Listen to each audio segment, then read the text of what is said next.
Sa sound setup natin, inabot siya ng 70 to 80,000 kasi ang mahal sa kanya yung battery. Naka-lithium ion siya na 80 amperes. So usually ang battery ng motor parang 4 amperes hanggang 7 amperes. Pero siya 80 amperes ang battery niya. Nakalagay yun sa tabi ng tangke kasi naka-extend yung makina nito patras.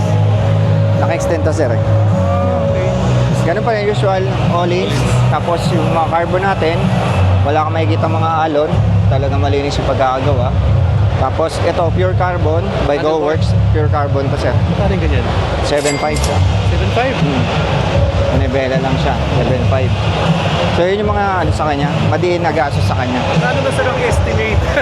Actually sir, kung titignan mo, yung 1.5 million talagang nagastos. Kaya lang, since nag-upgrade lang, napapalitan lang ibang pyesa, so kung titignan nyo nakasalpak, parang around 1M lang.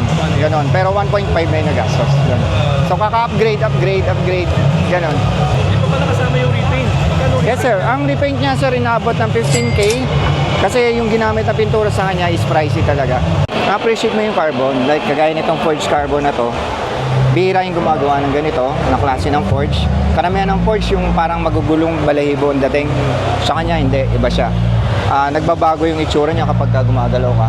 Pag tinano mo, bibigyan mo siya na malapitan, nagbabago.